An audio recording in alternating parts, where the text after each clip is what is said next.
Hola compañeros, el día de hoy vamos a hablar sobre el Protocolo de Estambul, qué es y cómo intervienen los médicos en este tipo de investigaciones. Pues el Protocolo de Estambul es un manual para la investigación y documentación de tortura, malos tratos, crueles, inhumanos o degradantes. Fue hecho por la Oficina del Alto Comisionado de Naciones Unidas para los Derechos Humanos en 1999 y a finales de este año 2020 se espera su primera actualización. Para la creación de este protocolo o de este manual se reunieron varias asociaciones médicas y organizaciones como el Comité Internacional de la Cruz Roja.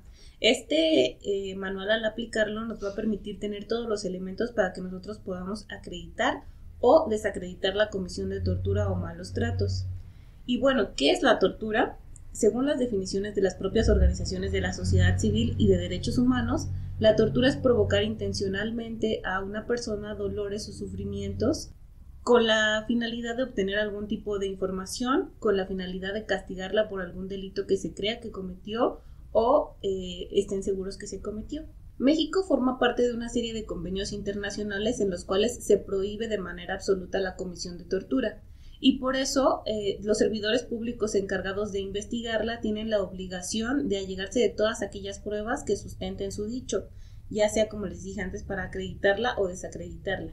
En este sentido, no en todos los estados del país se cuenta con médicos legistas, por lo tanto, en los estados que no haya este tipo de especialistas pueden ser requerida la participación de cualquier médico para hacer este tipo de investigaciones. La manera en la que nosotros los médicos legistas abordamos este tipo de casos va a constar de 5 fases. La primera de ellas es asegurarnos que la investigación o la entrevista que podamos hacer en estas personas sea en un lugar seguro y adecuado, que no pongamos en riesgo su integridad física. Muchas de estas personas se encuentran al momento de su evaluación en reclusión o en centros de detención, y otra parte puede que sea evaluada una vez que obtuvo su libertad. El siguiente paso es asegurarnos de que el paciente comprenda en qué consiste la evaluación y obtener su consentimiento informado, como en el resto de procedimientos o intervenciones que realizamos los médicos. Es muy importante que le hagamos notar a estas personas que pueden estar acompañados de una persona de confianza, pero esta persona no puede intervenir de ninguna manera, ni en la narración ni en la respuesta a las preguntas que le haremos de manera posterior.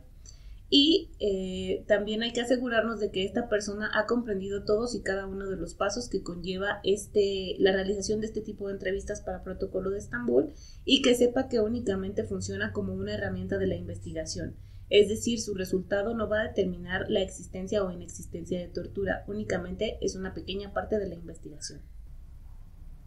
El siguiente paso es asegurarnos de que el paciente comprenda en qué consiste la evaluación y obtener su consentimiento informado, como en el resto de procedimientos o intervenciones que realizamos los médicos. Es muy importante que le hagamos notar a estas personas que pueden estar acompañados de una persona de confianza, pero esta persona no puede intervenir de ninguna manera, ni en la narración ni en la respuesta a las preguntas que le haremos de manera posterior. Y también hay que asegurarnos de que esta persona ha comprendido todos y cada uno de los pasos que conlleva la realización de este tipo de entrevistas para Protocolo de Estambul, y que sepa que únicamente funciona como una herramienta de la investigación. Es decir, su resultado no va a determinar la existencia o inexistencia de tortura, únicamente es una pequeña parte de la investigación. La tercera etapa consiste en que vamos a realizar una historia clínica completa y minuciosa. Esto es que vamos a investigar todos los antecedentes patológicos y no patológicos de la persona, porque en un momento posterior nos vamos a dar a la tarea de hacer una correlación entre todos estos antecedentes y los datos que nosotros podamos observar de la exploración física, ya sea lesiones, secuelas, discapacidades, etc. Incluso vamos a incluir dentro de la realización de la historia clínica una historia breve sobre si existe o no algún tipo de consumo de sustancias. La siguiente fase es de las más importantes. En el lugar donde yo trabajo y en otros lugares que funcionan de manera similar, que son organismos protectores de derechos humanos, la siguiente fase, que consiste en la narración a tribuna libre por parte de la víctima de los hechos, se audiograba. Esto con la finalidad de agilizar la entrevista y de tener todos los detalles para de manera posterior hacer una transcripción cronológica de todos los hechos, con todos los detalles así como sucedieron. Una vez que el paciente y la víctima, persona que estemos entrevistando, haya terminado con su narración a tribuna libre, vamos a proceder a hacer la aclaración de imprecisiones que hayan quedado durante este tipo de narraciones, y para esto nos vamos a ayudar de una serie de preguntas que van a ser muy minuciosas, y para esto le tenemos que informar al paciente desde un principio que estas preguntas pueden ser muy obvias o muy evidentes, pero es importante obtener su respuesta de viva voz. Dentro de las intervenciones que vamos a tener con la víctima o el paciente, la última de ellas es la exploración física. Esta tiene que ser completa y minuciosa, haciendo énfasis en las regiones anatómicas que el paciente nos haya referido que fueron agredidas durante estos hechos. Vamos a buscar la presencia de lesiones, cicatrices, secuelas o discapacidades, y nos vamos a ayudar también de la toma de fotografías para documentar todos estos hallazgos. En dado caso de que la sintomatología nos oriente hacia un tipo de patología que no puede ser determinada de manera clínica, podemos proceder a solicitar valoraciones complementarias o bien hacernos llegar del expediente clínico del paciente.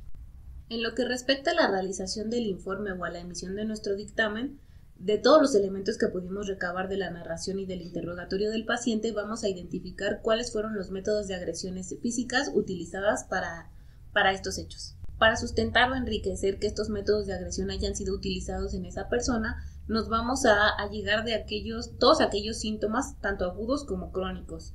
Investigar con la persona en qué posición fue colocada, acerca de cuántas personas fueron las que lo agredieron, si es que pudo verlas o identificarlas, en qué tipo de lugar se provocaron estas agresiones, ya que pueden ser en lugares abiertos, en lugares cerrados, mientras estuvo limitado de movimientos, ya sea porque le hayan cubierto la cara o porque se haya encontrado esposado.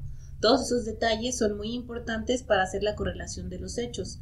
Es muy importante señalar que nosotros no vamos a valorar la credibilidad del testimonio.